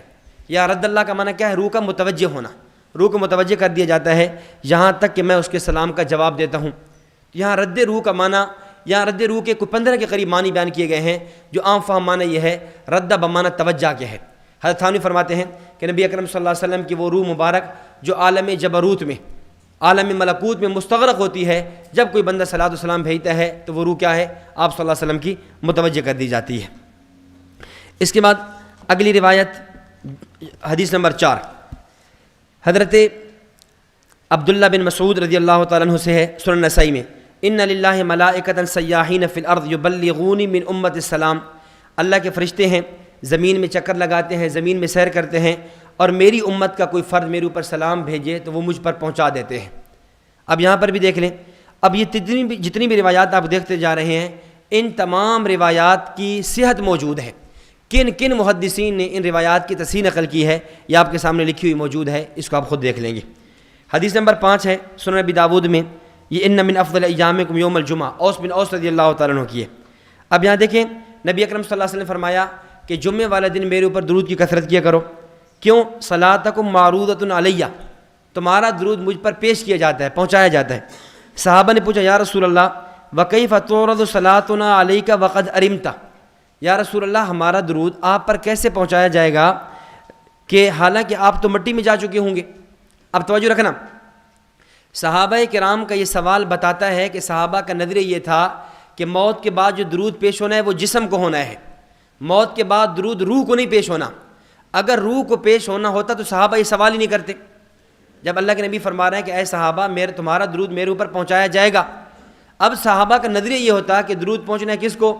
روح کو۔ اب روح نے گلنا نہیں ہے، سڑنا نہیں ہے، ختم نہیں ہونا، روح پر موت نہیں ہے، پھر صحابہ سوال ہی نہیں کرتے۔ گویا صحابہ کا سوال بتا رہا ہے کہ صحابہ کا نظریہ یہ تھا کہ درود پہنچے گا تب جب روح کا جسم سے تعلق ہوگا، درود پہنچے گا تب جب روح جسم میں ہوگی یا روح کا جسم سے تعلق ہو۔ اور یا رسول اللہ جسم تو بوسیدہ ہو جائے گا قبر میں جا کر، تو ہمارا درود کیسے پہنچایا جائے گا؟ تو آپ صلی اللہ علیہ وسلم نے صحابہ کے سوال اور اعتراض کی جو منشا تھی، جو اشکال کی بنیاد تھی، کہ یعنی صحابہ کرام کے اشکال کی 2 وجہ تھی۔ نمبر 1 جسم بوسیدہ ہو جائے گا، نمبر 2 جو درود ہے وہ پیش تو جسم کو ہونا ہے، جب جسم بوسیدہ ہو جائے گا پھر درود پہنچے گا کیسے؟ تو نبی علیہ السلام نے پہلی بات کا جواب دے کر بات کو حل فرما دیا، فرمایا اے صحابہ مجھے نبی کہتے ہیں، مجھے امتی نہیں کہتے کہ میرا جسم جا کر گل جائے، سڑ جائے، بلکہ اللہ نے ان اللہ عز وجل حرم علی الارض اجساد الانبیاء، اللہ نے زمین پر حرام کر دیا ہے کہ وہ انبیاء کے جسموں کو کھائے، اللہ نے زمین پر حرام کر دیا کہ وہ انبیاء کے جسموں کو کھائے، یعنی ہمارے اجسام محفوظ ہوں گے۔ جب میرا جسم نبی کا جسم محفوظ ہوگا تو صحابہ کرام اگلی بات خود بخود حل ہو گئی کہ پھر روح کا جسم سے تعلق بھی ہوگا اور اسی جسم کو درود بھی پہنچایا جائے گا۔ اب ان حضرات سے آپ یہ پوچھیں کہ تمہارا نظریہ یہ ہے کہ انبیاء کے اجساد محفوظ ہیں، اس پر تمہارے پاس دلیل کیا ہے؟ وہ دلیل میں یہی روایت پیش کریں گے۔ وہ دلیل میں کیا پیش کریں گے؟ صحت اجساد پر، اجساد محفوظ ہوتے ہیں، حفاظت اجساد پر کوئی روایت وہ نہیں پیش کرتے، یہی روایت پیش کرتے ہیں۔ اب ان سے یہ پوچھیں کہ یہ روایت ساری صحیح ہے یا آدھی صحیح ہے؟ نہیں سمجھے؟ یہ روایت ساری صحیح ہے یا آدھی صحیح ہے؟ عجیب بات ہے، جب پہلا جملہ ہم پڑھتے ہیں کہتے ہیں ضعیف ہے، اگلا جملہ پڑھتے ہیں صحیح ہے، یا ضعیف ہے تو ساری ضعیف ہے، یا صحیح ہے تو ساری صحیح ہے۔ تو جب یہ اس روایت کے آخری حصے سے حفاظت اجساد انبیاء کا ثبوت ملتا ہے تو اسی کی روایت کے پہلے حصے سے، پہلے جملے سے ارواح کا اجسام کے ساتھ تعلق ہوتا ہے اور اسی ارواح بما اجسام کو درود پہنچایا جاتا ہے، اس کا بھی جو ثبوت ملتا ہے۔ اس کے بعد اگلی روایت یہ اچھی طرح سمجھ لیں، یہ حدیث نمبر جو 7 آ رہی ہے، حضرت ابی صالح عن ابی ہریرہ رضی اللہ تعالیٰ عنہ قال قال رسول اللہ صلی اللہ علیہ وسلم من صلی علی عند قبری سمعتہ ومن صلی علی نائیا ابلغتہ، اور ایک روایت میں الفاظ ہیں ومن صلی علی من بعید علمتہ، کہ جو آدمی میری قبر کے پاس درود پڑھے گا میں خود سن لوں گا، اور جو دور سے پڑھے گا وہ میرے اوپر پہنچایا جائے گا۔ اب توجہ رکھنا، اس حدیث کو بہت اچھالا جاتا ہے۔ نیلوی صاحب نے تو اپنے مقالات کے اندر اس پر مستقل مضمون لکھا ہے اور اتنی سختی کی اور کہا کہ یہ روایت موضوع ہے، یہ روایت من گھڑت ہے، کہتے ہیں اس روایت کو حدیث کہنا بھی حرام ہے، یہاں تک لکھا ہے۔ اور پھر عجیب بات ہے، اسی رسالے میں 55 مرتبہ اس حرام کا ارتکاب کرتے ہوئے اس حدیث کو حدیث بھی کہا ہے۔ دروغ را حافظہ نہ باشد، جھوٹے آدمی کا حافظہ نہیں ہوتا۔ اصول یہ دیا، یہ حدیث اتنی موضوع ہے کہ اس پر لفظ حدیث کا اطلاق ہی حرام ہے، اور خود اس حرام کا ارتکاب کتنی مرتبہ کر رہے ہیں؟ 55 مرتبہ اپنے رسالے میں کہہ رہے ہیں کہ یہ جو حدیث ہے من صلی علیہ، یہ جو حدیث ہے، یہ جو حدیث ہے، یہ جملے بار بار نقل کرتے چلے جا رہے ہیں۔ اب اس حدیث کی سند پر اشکال کیا ہے؟ کہتے ہیں جی یہ روایت سدی صغیر سے ہے۔ یہ روایت کس سے ہے؟ سدی صغیر سے ہے، اور وہ شیعہ راوی ہے۔ اور پھر بندالوی صاحب ایک کلپ میں کہنے لگے کہ جی یہی روایت جب مولانا دوست محمد قریشی رحمۃ اللہ علیہ نے ایک مناظرے میں پیش کی جو باغ فدق پہ تھا یا کسی اور عنوان پہ تھا، تو اس موقع پر مد مخالف نے کہا تھا کہ اس کے اندر تو راوی شیعہ ہے۔ تو مطلب یہ ہے کہ یہ سدی صغیر اتنا سخت راوی ہے اور تم اسی کو پیش کرتے ہو، اور پھر کہتے ہیں یہ تمہارا عقیدہ شیعوں والا عقیدہ ہے کہ تم شیعوں کو پیش کرتے ہو، شیعہ راویوں کو پیش کرتے ہیں۔ ہم کہتے ہیں دیکھیں اس سند کی، اس حدیث کی دو سندیں ہیں۔ ایک سند کے اندر ہے ابو الشیخ، راوی کون ہے؟ ابو الشیخ، یعنی ایک طریق وہ ہے جو ابو الشیخ سے مروی ہے، اور ایک طریق وہ ہے، ایک سند وہ ہے جو سدی صغیر پر مشتمل ہے۔ تو جو سدی صغیر والا طریق ہے وہ تو کیا ہے؟ ضعیف ہے، ہم بھی مانتے ہیں، لیکن ہم جس طریق کو لے رہے ہیں وہ ابو الشیخ کا طریق ہے۔ دیکھیں ایک حدیث کا متن ایک ہی ہے، اب وہ متن دو سندوں سے پہنچا ہے۔ ایک سند یہاں سے چلی یہاں تک پہنچی، ایک سند یہاں سے چلی یہاں تک پہنچی۔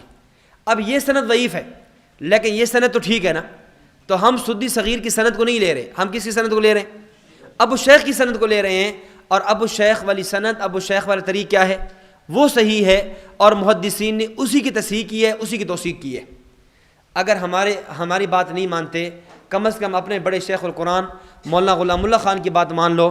مولانا غلام اللہ خان نے تعلیم القرآن اکتوبر کا رسالہ 1967، اکتوبر کا رسالہ تعلیم القرآن صفحہ نمبر 48 پر اسی حدیث کو نقل کیا، اور نقل کرنے کے ساتھ اس حدیث کو ابو الشیخ کی سند سے نقل کرتے ہیں، اور ابو الشیخ کی سند سے نقل کرنے کے بعد کہتے ہیں کہ یہ روایت اس طریق سے، اس سند سے تو ٹھیک ہے، ہاں البتہ جو سدی صغیر والی سند ہے وہ ضعیف ہے۔ تو اس حدیث کی تصحیح کون نقل کر رہے ہیں؟ تمہارے شیخ القرآن صاحب بھی اس حدیث کی تصحیح نقل کر رہے ہیں۔ پھر ایک اور بات، ہمارے ہاں جب یہاں پر ایک آدمی آیا یہی منکر حیات، اس سے گفتگو ہوئی، تو اس نے ماشاءاللہ کتاب بھی لکھ رکھی تھی انکار حیات پر۔ تو جب خیر کافی باتیں چلی، جب میں نے یہ روایت پیش کی تو فوراً کہنے لگا کہ یہ روایت ضعیف ہے۔ میں نے کہا مجھے یہ بتائیں ضعیف روایت سے عقیدہ ثابت کیا جا سکتا ہے؟ ضعیف روایت سے فضائل کی بات بھی نہیں ہے، اعمال کی بھی نہیں ہے، عقیدہ ثابت کیا جا سکتا ہے؟ کہتے نہیں ممکن ہی نہیں، عقیدہ ثابت نہیں کیا جا سکتا۔ میں نے کہا آپ کی اس ضعیف روایت سے آپ کے شیخ القرآن مولانا غلام اللہ خان صاحب چھچ اٹک کا علاقہ ہے، چھچ اٹک کا علاقہ چھچ، وہاں مناظرہ ہوا۔ یہ رویداد مناظرے کی سوانح شیخ القرآن مولانا غلام اللہ خان، یہ کتاب کا نام ہے۔ اس کا لکھنے والا مصنف مولوی مولانا عبد المعبود صاحب رحمۃ اللہ علیہ ہیں، جو مولانا غلام اللہ خان کے شاگرد تھے۔ انہوں نے یہ واقعہ نقل کیا کہ اٹک کے علاقے چھچ میں مناظرہ ہوا مولانا غلام اللہ خان کا ایک بتی عالم سے۔ مناظرے کا عنوان تھا عقیدہ حاضر اور ناظر۔ مولانا غلام اللہ خان نے نبی اکرم صلی اللہ علیہ وسلم کے حاضر ناظر نہ ہونے پر جہاں قرآن و حدیث سے دیگر دلائل پیش کیے، وہاں یہ روایت بھی پیش کی، اور کہا اس روایت میں نبی علیہ السلام نے فرمایا من صلی علیہ عند قبری سمعتہ، جو میری قبر کے پاس درود پڑے گا میں خود سنوں گا، جو دور سے پڑے گا ملائکہ کے ذریعے مجھ تک پہنچایا جائے گا۔ یہ اس بات کی دلیل ہے کہ نبی ہر جگہ حاضر ناظر نہیں ہیں، ہر جگہ موجود نہیں ہیں۔ اگر آپ ہر جگہ حاضر ناظر ہوتے، آپ ہر جگہ موجود ہوتے، آپ قبری کے الفاظ کی تحدید نہ کرتے اور دور والا درود ملائکہ کے ذریعے پہنچانے کی تحدید نہ فرماتے، تو یہ حدیث دلیل ہے اس بات کی کہ نبی اکرم صلی اللہ علیہ وسلم ہر جگہ حاضر ناظر نہیں ہیں۔ مولانا غلام اللہ خان صاحب نے اس مناظرے میں بتی عالم کے سامنے یہ حدیث پڑھی، اور اس حدیث سے استدلال کس پر کیا؟ عقیدے پر، عقیدہ حاضر اور ناظر پر استدلال کرتے ہیں۔ آپ بتائیں حدیث ضعیف ہو بقول مولانا حسین نیلوی صاحب کے، حدیث موضوع ہو، اس کو حدیث کہنا بھی حرام ہو، تو پھر شیخ القرآن مولانا غلام اللہ خان صاحب اس حدیث سے مسئلے میں نہیں، عمل میں نہیں، فقہ میں نہیں، عقیدہ میں استدلال کرتے ہوئے کیوں نظر آتے ہیں؟ تو اب جی وہ نہیں، ایسا نہیں ہے، تو یہ واقعہ تو پھر میرے علم میں نہیں ہے، فلاں ہے، یہ ہے۔ تو خیر مطلب یہ ہے کہ تمہارے اپنے شیخ القرآن صاحب بھی اس حدیث کو کیا مان رہے ہیں؟ صحیح مان رہے ہیں۔ اچھا چلے ایک تھوڑا اور آگے چلتے ہیں۔ مولانا حسین علی الوانی رحمۃ اللہ علیہ، وہاں بچنا والے، جن کے نام پر یہ لوگ چندہ اکٹھا کرتے ہیں، جب اشتہار چھاپتے ہیں تو دورہ تفسیر بطرز مولانا حسین علی الوانی رحمۃ اللہ علیہ، یہ لکھا جاتا ہے۔ مولانا حسین علی الوانی کی کتاب ہے، کتاب کا نام ہے تحریرات حدیث۔ تحریرات حدیث میں یہ روایت موجود ہے، مولانا حسین علی الوانی رحمۃ اللہ علیہ اس حدیث کو نقل کی ہے۔ اگر یہ حدیث ضعیف ہے تو پھر ضعیف حدیث کا اصول تو یہ ہے کہ اس کو جب نقل کریں تو اس کے ساتھ ضعف کی بھی تصریح ہو جائے یا اس کو نقل کرتے ہوئے اشارہ ہو جائے۔ مولانا حسین علی صاحب اپنی کتاب میں اس حدیث کو نقل بھی کر رہے ہیں۔ اس کا مطلب یہ ہے کہ تمہاری جماعت کے وہ لوگ جن کا تم بڑا نام لیتے ہو، خود وہ بھی اس حدیث کو مانتے ہوئے نظر آتے ہیں۔ مولانا حسین علی الوانی رحمۃ اللہ علیہ ہوں، شیخ القرآن مولانا غلام اللہ خان صاحب ہوں۔ تمہارا اکتوبر تعلیم القرآن کا جو شمارہ ہے 1967 والا، اس میں بھی یہ تحریر موجود ہے کہ یہ حدیث سند کے اعتبار سے کیا ہے، ٹھیک ہے۔ ہاں، جو طرق سدی صغیر کا ہے اس کو ہم بھی نہیں مانتے، اور جو ابو شیخ کا ہے اسی کو ہم مانتے ہیں، اور وہی صحیح ہے، اور اس کی صحت کو یہ جملہ محدثین نے بھی نقل کیا اور تمہارے اپنے اکابر نے بھی اس کو نقل کیا۔ تو یہ تو اعتراض تھا سند پر۔ باقی رہ گیا اعتراض متن پر۔ کہتے ہیں متن میں اعتراض یہ ہے کہ من صلی علیہ عند قبری، کہ جو میری قبر کے پاس درود پڑے گا۔ تو یہ لوگ کہتے ہیں جی قبر کے پاس تو آج کوئی جا ہی نہیں سکتا، قبر مبارک ہے۔ پھر وہ سلطان نور الدین زنگی رحمۃ اللہ علیہ نے جو وسیع سے پہلے دیوار بنا دی تھی، پھر آگے روضہ ہے، پھر دیوار ہے، پھر جالیاں ہیں، اب جالیوں کے بعد جا کر درود پڑھتے ہیں، تو پھر قبر میں کیسے سنیں گے؟ تو ہم کہتے ہیں چلیں ایک منٹ کے لیے علی سبیل تسلیم مان لیں، اگر کوئی خوش نصیب قبر تک پہنچ جائے، جو خدام ہوتے ہیں نا وہاں موجود ہوتے ہیں، وہ قبر تک پہنچ جائیں اور بالکل کچی قبر اس کے پاس کھڑے ہو کر درود پڑھیں، تو پھر تمہارا کیا عقیدہ ہے سن لیں گے؟ پھر تمہارا کیا نظریہ سن لیں گے؟ کہتے نہیں سنیں گے نہیں۔ کب بات تو پھر وہی ہے نا، اصل اشکال تو تمہارا عند قبری پر ہے ہی نہیں، اصل اشکال تو تمہارا یہ ہے کہ سنتے ہی نہیں ہے، تو پھر عند قبری کی رٹے کیوں لگاتے ہو؟ تو یہ پھر کہہ دو نا کہ ہاں عند قبری، قبر تک کوئی پہنچ جائے، یا جیسے نبی علیہ السلام صحابہ تابعین کا دور تھا جب صرف قبر تھی، حجرہ تھا، کوئی چیز نہیں بنی تھی، کیا اس وقت سماعت فرما لیتے تھے؟ تو کہتے نہیں سماعت فرماتے تھے۔ تو پھر یہ کہنا کہ یہ حجرہ ہے، یہ جالیاں ہیں، ایسے خام خواہ جو ہے عوام کے ایمان کو خراب کرنا، اس کا کیا فائدہ؟ باقی اس کا جواب یہ ہے، یہ تو الزامی جواب تھا، تسلیمی جواب یہ ہے کہ عند قبری، جو درود پڑے گا میری قبر کے پاس۔ اب قبری سے کیا مراد ہے؟ قبر کی تحدید اور حد بندی کیا ہے؟ حضرت قاضی ایاز مالکی رحمۃ اللہ علیہ نے وفاء الوفا باخبار دار المصطفیٰ میں لکھا ہے کہ اس کی جو تحدید ہے یہ پوری مسجد نبوی ہے۔ مسجد نبوی کی حدود میں جہاں سے بھی آپ پڑھیں گے نبی اکرم صلی اللہ علیہ وسلم صلوات و سلام سن لیں گے۔ اس کے بعد آگے آخری روایت دیکھ لیں۔ یہ روایت حیات عیسیٰ پر بھی دلیل ہے، اور ساتھ جو ہے نبی اکرم صلی اللہ علیہ وسلم کی حیات فی القبر کی بھی دلیل ہے کہ جب عیسیٰ علیہ السلام آئیں گے خنزیر کو قتل کریں گے اور بخل ختم ہو جائے گا۔ وَلَئِن ثُمَّ لَئِن قَامَ عَلَىٰ قَبْرِي فَقَالَ يَا مُحَمَّدْ لَأُجِيبَنَّهُ، پھر میری قبر پہ آئیں گے اور مجھے کہیں گے یا محمد، تو لَأُجِيبَنَّهُ، میں عیسیٰ علیہ السلام کے سلام کا کیا دوں گا؟ جواب دوں گا۔ تو اب یہ دیکھیں احادیث مبارکہ یہ ساری آپ کے سامنے پیش کر دی ہیں۔ ان تمام احادیث کو جمع کرنے سے نتیجہ یہ نکلا انبیاء کرام علیہ الصلاۃ والتسلیمات قبور میں زندہ ہیں۔ باقی اس کے بعد آگے اجماع ہے، امت کے اجماع بھی دیکھ لیں۔ علامہ سخاوی نے اجماع نقل کیا ہے، حضرت گنگوہی نے اجماع نقل کیا ہے، علامہ عبدالحق حقانی نے مرقات اشاعۃ اللمعات میں اجماع نقل کیا ہے۔ تو اجماع سے بھی ثابت ہوا انبیاء قبور میں زندہ ہیں۔ اس کے بعد پھر اکابر علماء دیوبند کی تحریرات ہیں۔ آپ حضرت مولانا قاسم نانوتوی صاحب رحمۃ اللہ علیہ سے لے کر موجودہ حضرت استاد دامت برکاتہم العالیہ تک تمام اکابرین کو دیکھ لیں۔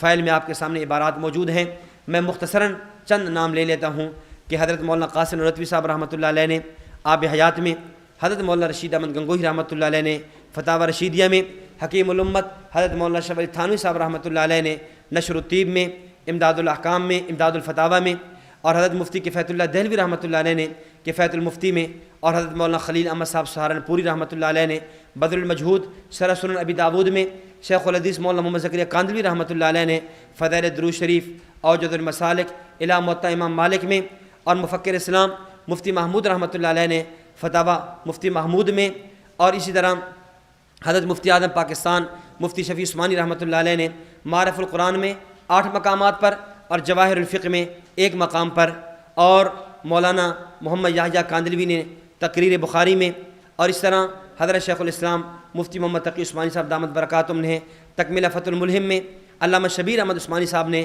فتح الملہم میں، اور چلتے چلتے شیخ الحدیث مولانا سلیم اللہ خان رحمۃ اللہ علیہ نے کشف الباری شرح صحیح بخاری میں، حضرت استاد دامت برکاتہم العالیہ نے اپنی کتاب فرقہ مماتیت کا تحقیقی جائزہ میں، اور اسی طرح موجودہ جو اس وقت جو جتنی بھی قیادتیں ہیں، جتنے بھی علماء ہیں، ان کے بھی فتاوی جات مل جاتے ہیں، جن کو خوشبو والا عقیدہ جو مفتی حسن صاحب نے لکھا ہے اس پہ بھی کئی علماء کی تحریریں جمع کر دی ہیں۔ تسکین الصدور میں 19 کے قریب اکابرین کے دستخط موجود ہیں، ان تمام نے ببانگ دوحل یہ بات لکھی ہے کہ انبیاء کرام علیہ الصلاۃ والتسلیمات اپنی قبور میں زندہ ہیں۔ تو انبیاء کرام علیہ الصلاۃ والسلام کی حیات جو ہے قرآن سے بھی ثابت، احادیث سے بھی ثابت، امت کے اجماع سے بھی ثابت، اور اکابر علماء دیوبند سے بھی ثابت، اور فریقین کی متفقہ تحریر جس پہ دستخط ان حضرات نے کیے تھے اس سے بھی ثابت ہے۔ اس لیے ہم کہتے ہیں ہم انبیاء کرام علیہ السلام کو قبور میں زندہ مانتے ہیں، اور یہی نظریہ شروع سے چلا آ رہا ہے، 1400 سالہ تسلسل اسی پر موجود ہے، اور اس لیے ہم کہتے ہیں تغافل ان کی عادت ہے، منا جاتے میرا شیوا، نہ وہ طرز ادا بدلے نہ میں رنگ دعا بدلا، زمانہ معترف ہے اب بھی ہماری استقامت کا، نہ ہم سے قافلہ چھوٹا نہ ہم نے رہنما بدلا۔ جس نظریے پر 1400 سال امت موجود ہے اسی نظریے پر بحمد اللہ تعالی ہم موجود ہیں۔